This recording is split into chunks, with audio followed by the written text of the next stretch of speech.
Good morning, everyone. Judy Berry, Mayor of the Village of Put-in-Bay. I was trying to gather some ideas of what we were going to talk about here. There hasn't been any real big things like us instituting last year, like the parking and stuff that had to be discussed with you guys, and so you had some clear instructions on what to do and whatever. The biggest, I would probably say, the biggest issue that I've been working on and for several years is policing. I mean, after COVID and they didn't run OPATA classes and no one has enough police officers. We weren't paying enough in order to be competitive with trying to get them here last year, but I can say it's getting better, which is such a relief.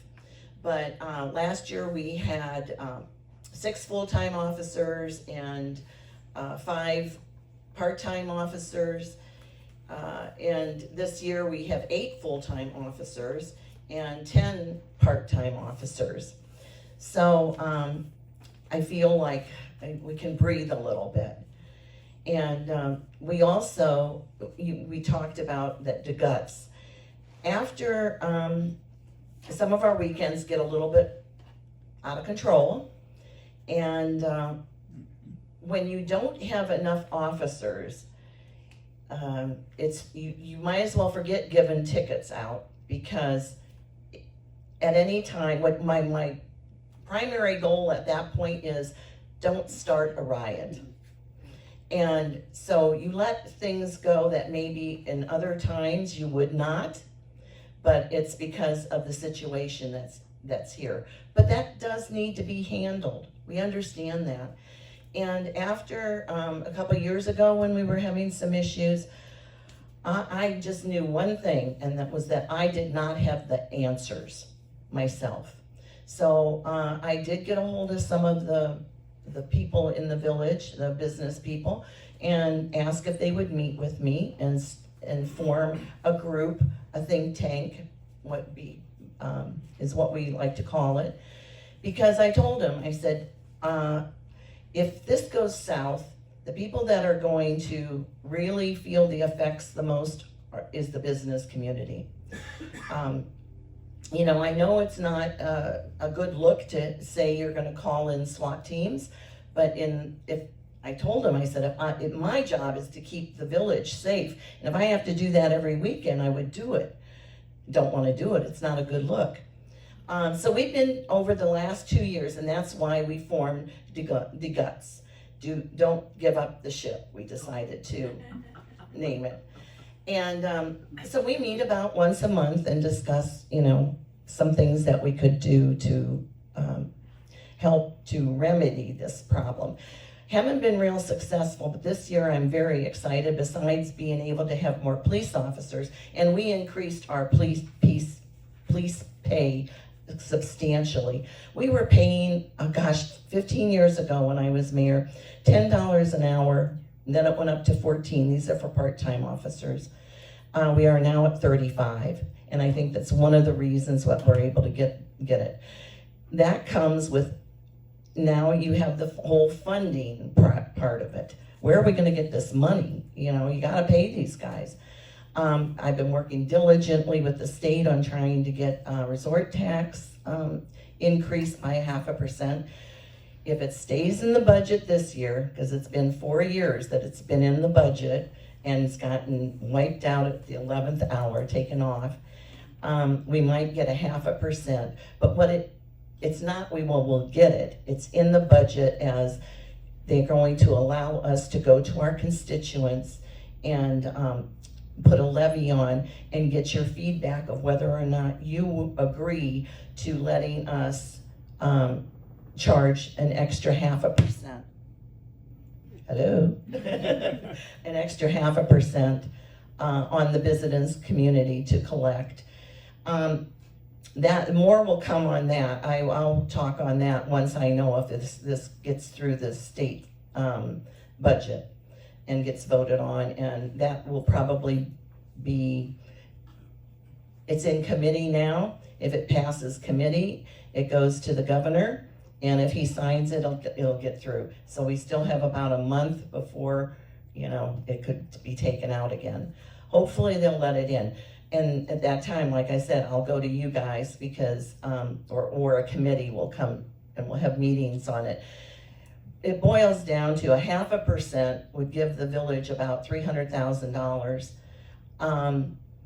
It's 50 cents on $100. And yes, we as islanders would pay for it also.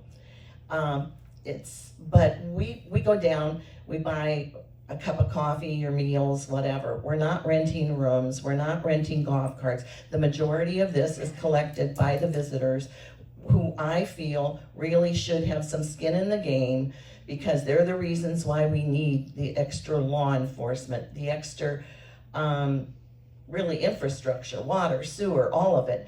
They need to help us pay for that. It shouldn't be the burden on just all of us. So I did keep my receipt the other day, and I think my bill was like $25, and the resort tax was 33 cents. So it's minimal, and I'm gonna keep collecting my receipts so I can, see how much it actually is, and I think that's gonna be a good thing. But anyway, more to come on that. We also, because 15 years ago, when I was mayor, we had probably, let's say, at the most 5 full-time officers. Most of the time it was 4. The rest of them were all seasonal, and we would have 30 police officers on our roster. Right now, we have, like I said, 8 full-time and 10 part seasonal. And on any given weekend, we would have 20 police officers here. It's just a safer way to do it. But now you cannot let's face it, people don't go to a training class and go through all of that to be a seasonal police officer. They want full-time jobs. And they're getting swiped up right away because everybody needs police officers. So it is more challenging for sure. So that's why we have gone with more full-time police officers. We're probably almost at our max now. The problem is we also had a housing. Everybody knows there's a housing issue. We don't pay our officers enough to come over here and at what the housing costs are nowadays to be able to afford housing. So guess what? Now we also have to house our police officers. It's a huge hit to the budget. And I'm sure, Chris knows he has to do the same thing with the township. So we just did get a triplex installed over at the Frederick's property that the village owns. And it's very nice. Each unit has 2 bedrooms, 2.5 baths. They have washer dryers in them. But that's part of us doing business. In order to entice people to come here. And hopefully I went to a mayor's conference this past month and learned a lot. I learn a lot every time I go. But there's some things that I'm gonna be looking into with the land banks and stuff that seem promising. So always trying to find solutions to these problems, and there's a lot of them. Okay, that's it. Oh, and because with the GOTS that we get together with, we were trying to think of what can we do? What is really gonna make a difference? And we came up with, we need more police officers on these July weekends that get a little more activity going with them. And what we decided is Billy has been going around, Billy Market, with a Sponsor a Cop program. And he's going to the business people. And we figured that like for $1,000, $2,000, if all of them chip in, we can hire extra police officers to come. And there's been about $36,000 that has been collected so far. And we are reaching out now to try and get police officers to bite on this. When you do this, it's expensive. It's $70 an hour we have to pay these people. And, you know, so it's not cheap. And that $70, I mean, they can go to Walmart and be just on duty there for a lot less. It's a lot, they're paid last year, or the last couple of years, it's been $50 an hour at Walmart. So, I mean, just to stand around and kind of, this is a little bit different. This is a real expensive venture. So, anyway, but we're working on it. We just keep trying to crack the shell. We're working on it hard.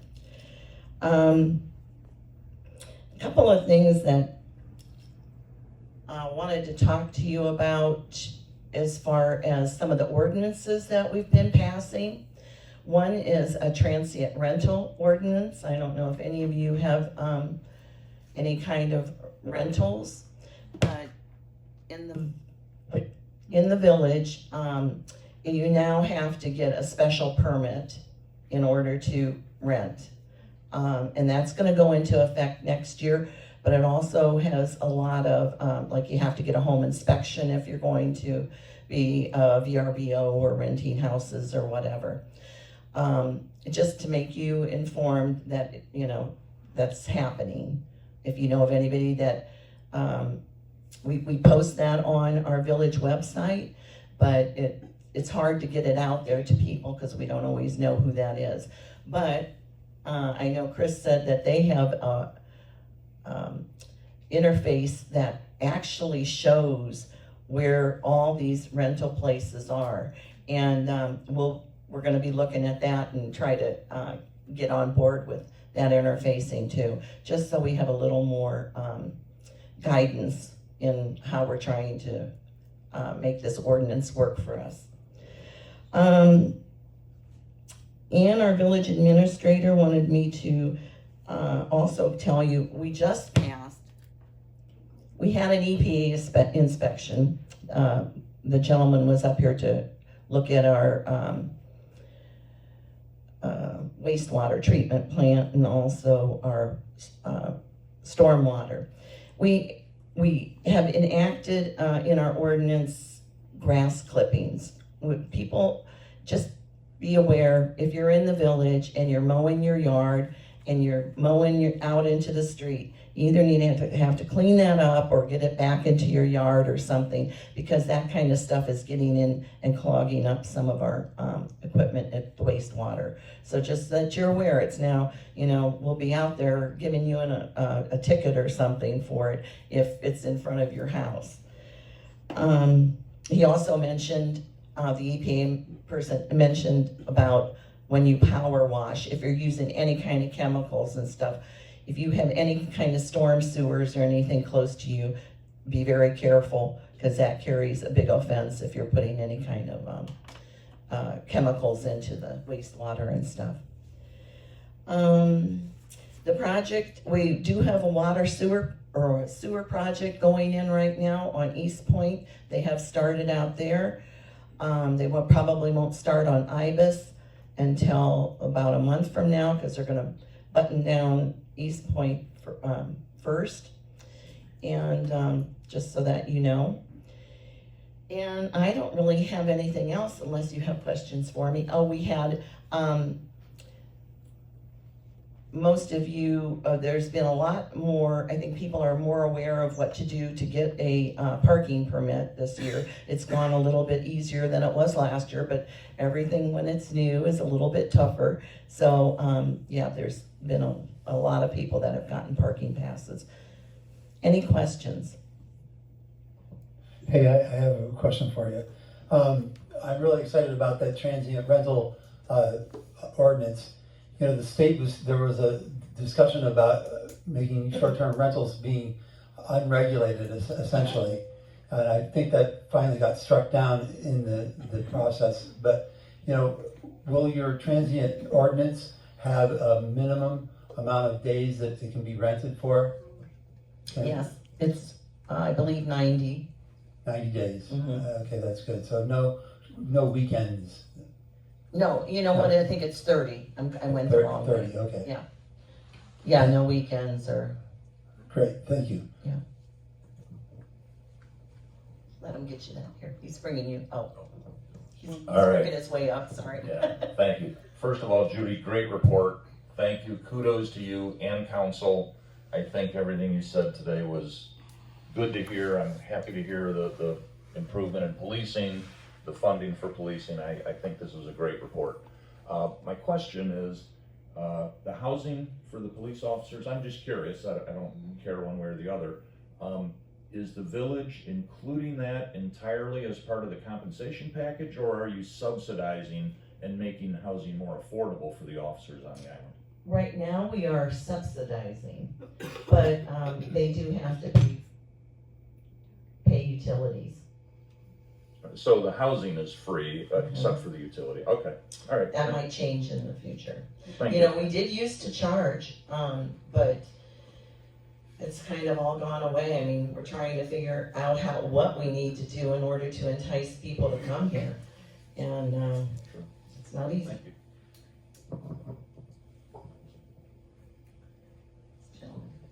Just following up on the parking, just curious how much parking revenue was brought in, and is that what has allowed you to hire police officers? Well, this year we just started, and actually May's report, and May was light. I mean, you know, we all know what these weekends have been like. Seems to rain every weekend. In fact, it's supposed to be sunny. I don't know what's happening here. But May was light. We only did about $4,000. And last year we brought in roughly we started it July 14th and we ended it in October, or the end of September. But we brought in about $125,000. Yeah, it was a help. Yeah. Just one other quick thing, selfishly, we have a 6-person golf cart, which seems to fit okay in the 4-person golf carts. I'll tell you why we did Go that. ahead. We worked with the fire department and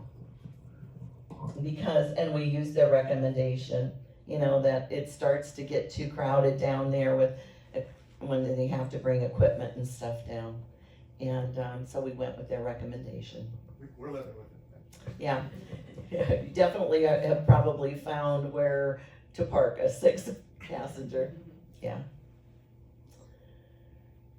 Jeff? Real quick, Peter had something about no weekends. You said no weekends? No, I mean, I think there's some confusion there, Peter. Yeah, what I meant was that short-term rentals, you know, where people turn them over in 1 or 2 days, especially, you know, focusing on weekends, was one of the things that was kind of a critical component to this ordinance. right, so I mean, if you rent to someone for more, like 60 days, you're not gonna have to go through I this don't short. think that's what he's talking about. You're talking about no weekend rentals, right? Short-term, no. It includes daily rentals, weekend rentals, whatever. Yeah. Yeah, anything like that, even including weekends, you know. Right, daily rentals. If you rent for anything less than 30 days to people, you have to abide by this ordinance and you have to pay the registration fee or whatever. So if you rent any 1 day, 2 days, 2 weeks, you have to abide by this ordinance. Yeah. Okay, and then there's only, Where do the temporary police officers come from? I mean, all over. You mean our seasonal, or these ones? The seasonal. The ones that we're doing with the Dugans. The ones that we're doing with, I'll answer both, but the ones that we're working with Don't Give Up the Ship, that's going out to mostly the sheriff's departments in Sandusky, the surrounding areas. Sandusky, Erie, you know, Hancock. So that's being posted and for them. Because we're just bringing those people in for 1 day, you know, mostly on a Saturday. They can come and they can leave. Our seasonal officers, we are getting them from, gosh, all around Columbus. But they're not going home at night. Most of the time they're staying over, so we have to house them, at least maybe overnight. There's a couple that we've been able to pick up from a surrounding area that maybe we will work them. We bought them a pass through the jet. We work them maybe till 12, they can go home. So we're trying to do that as much as possible, that we don't have to house them. But there was a gentleman from down along the Ohio River that wants to work here, So they're active police officers. in Yes, Dalton area. they've already been through a PATA. They are active police officers. Yeah, and I feel very good. I mean, we have not had a whole lot of turnover.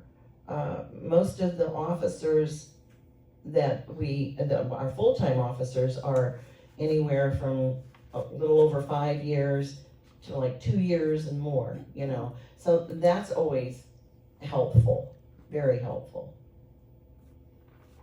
And the only other thing I would say is, Chris, what I have heard from the public is that they would like to have a meeting or two a year where maybe we get together. I've heard the same, and I'm Yes, fine and- with that, yeah. And we need to get together and Joint facilitate yeah, that. yeah. Okay. Thank you.